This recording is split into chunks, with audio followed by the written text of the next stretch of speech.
I never stay in one country for a long time. It gets boring. I like to move on, see new places, meet different people. It's a good life. Most of the time. When I need money, I get a fruit.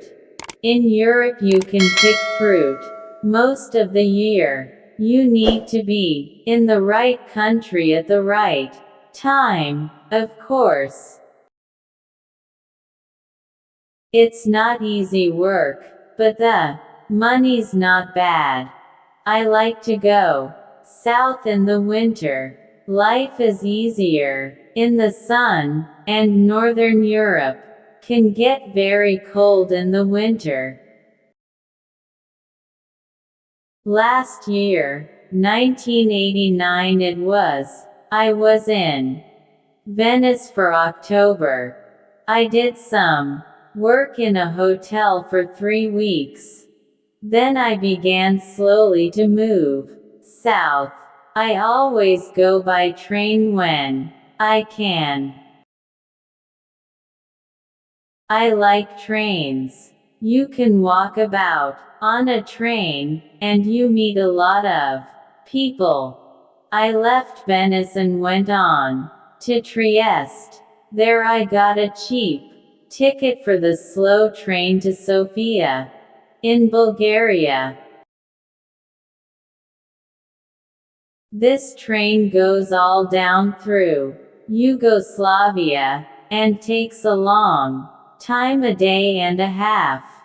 But that didn't matter to me. The train left Trieste at 9 o'clock on a Thursday morning. There weren't many people on it at first, but at Zagreb more people got on. 2 girls went along the corridor, past my carriage. They looked through the door, but they didn't come in. Then an old woman came in, sat down and went to sleep. The 2 girls came back along the corridor, and looked into the carriage. Again, the train left Zagreb and I looked out of the window for about 10 minutes, then I went to sleep too. When I opened my eyes again, the 2 girls were in the carriage. They looked friendly, so I said, "Hello." "Hi," they said. "You're American," I said. "Or Canadian." "Right, American," the taller girl said. She smiled. "And you're 23, your name's Tom Walsh. You've got blue eyes, and your mum lives in Burnham-on-Sea, UK. Right. How did you know all that?" I asked. The second girl laughed. "She looked at your passport. It's in your coat pocket." "Oh, right. My coat was on the seat next to me." I took my passport out of my pocket and put it back in my bag. "Who are you, then?" I asked. They told me. "Melanie and Carol, from Los Angeles, USA. They liked Europe," they said. They knew a lot of places: Britain, Holland, Denmark, Germany, France, Spain, Italy, Yugoslavia, Bulgaria, Greece. "I'm going to Bulgaria now," I said. "Tour about a month. Then I'm going south for the winter, Cyprus, or perhaps North Africa." "Oh yes. they said. We love Bulgaria. Sofia's a great town. Wonderful. What do you do about money? I asked. Well, you know, Carol smiled. Sometimes we get a little job. This and that. But what about you? Yeah, come on, Melanie said. Tell us about you, Tom. Walsh with the blue eyes and the mum in Burnham-on-Sea. What are you doing with your life? Hey, so I told them. They were nice girls. They were older than me, perhaps 27 or 28, but I liked them. We talked and laughed for hours. I told them a lot of stories about my life. Some of the stories were true, some weren't. But the girls laughed and said I was a great guy. I asked them about Bulgaria because I didn't know the country. They knew Sofia well. They said, "Hey, Carol," Melanie said, "we're staying in Bella Palanca for a day or two. But let's go over to Sofia this weekend and meet Tom there. We can meet him on Saturday night at the Hotel Marmara." Yeah, it's a good hotel, Carol told me. Cheap, but good. What do you think, Tom? Great, I said. Let's do that. The train was very slow. We got to Belgrade at 6 o'clock in the evening, and a lot of people got off. There were only me and the girls in the carriage then. The guard came and looked at our tickets, and went away again. Carol looked at Melanie. Hey, Mel, she said, why don't you and Tom go along to the restaurant? I'm not hungry, and I want to sleep for an hour. Food's very expensive on the train, I said. I haven't got much money just now. I'm going to get a job in Sofia. Oh, Tom, Melanie said. Why didn't you tell us? Look, you're a nice guy, right? We're okay for money this week. We can buy you a meal. Of course we can, Carol said. And look, in Sofia, we can take you to the best restaurant in town. It's a great place. We love it. What could I say? I was hungry. They had money. I didn't. So, Melanie and I went to the restaurant and had a meal. When we came back, Carol was still alone in the carriage. Melanie put her feet on the seat and went to sleep. At Nice, some more people got on the train, and two old men came into our carriage. They looked at Melanie's feet on the seat, and talked in loud voices. Carol laughed, and Melanie opened her eyes and sat up. Are we nearly there? She asked Carol, and looked out of the window. Yeah, about half an hour, I think. Why are you getting off at Bella Palanca? I asked. What are you going to do there? Melanie smiled. Find a cheap hotel, meet people, take a look at the town. You know, just for a day or two, Carol said. But there's nothing there. Oh well, you never know.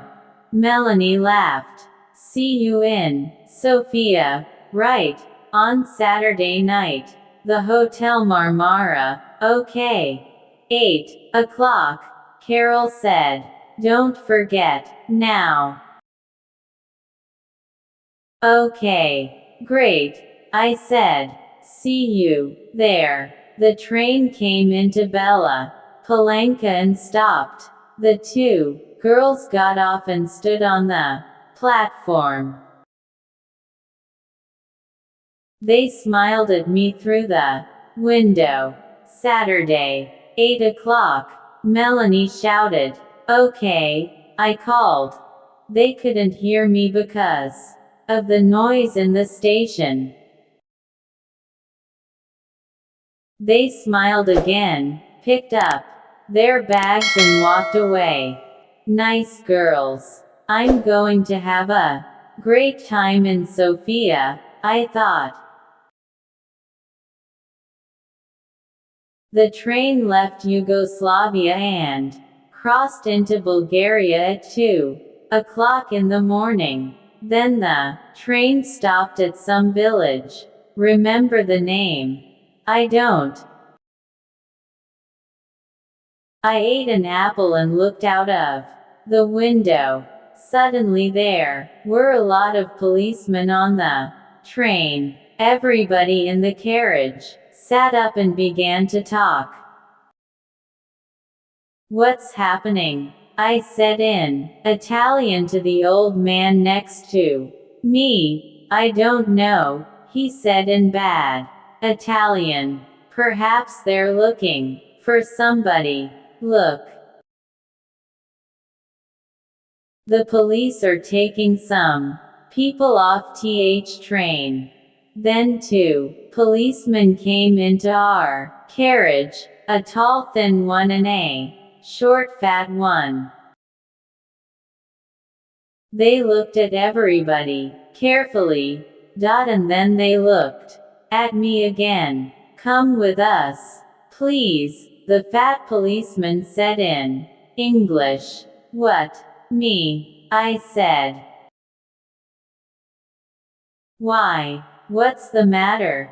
And bring your bag with you, the tall policeman said. I began to ask a question, but policemen never like questions from young men with long hair. So I stayed quiet, picked up my bag, and went with them. In the station building there were a lot more policemen, and some people from the train. They were all young people, I saw. Some were afraid, some were bored. The police looked in everybody's bags, and then the people went back to the train. My 2 policemen took me to a table. Your passport, please, the fat policeman said, and open your bag. They looked at my passport and I opened my bag. There was a young policewoman with red hair at the next table. She had a nice face, so I smiled at her and she smiled back. Ah, the tall policeman said. Suddenly, all my dirty shirts and clothes were out on the table. The policeman picked up my bag and turned it over. Onto the table, out of my bag, fell packet after packet of US American dollars. Nice, new dollars. $50 notes in big packets. A lot of money. My mouth opened, and stayed open. I couldn't find my voice. I was suddenly a very interesting person, and a lot of police ran up to our table and stood behind me. 50,000, 100,000, 150,000. There's $200,000 here, the tall policeman said. What an interesting bag, Mr. Tom Walsh. I found my voice again quickly. But it's not my bag, I shouted. There was a big, happy smile on that policeman's face. Well, he said, it's got your name on it. Look. So I looked, and of course, there was my name, and yes, of course, it was my bag. So how did 200,000 US dollars get into my bag? You cannot bring US dollars into this country, the fat policeman said. He had very short gray hair and little black eyes. He didn't smile once. But I didn't bring them, I said quickly. They're not my dollars. I never saw them before in my life, and there was a lot of noise in the station. I looked out of the window and saw my train. Slowly, it began to move. Hey, 5, I shouted. That's my train. The tall policeman laughed. It was a great day for him. Oh, no, he said. You're not getting back on that train. You're staying here with us, in our beautiful country. He smiled happily. So I never got to Sofia on Saturday. I was very unhappy about that. I wanted to have a little talk with Melanie and Carol. Ask them 1 or 2 questions. You know. You're a nice guy, Tom.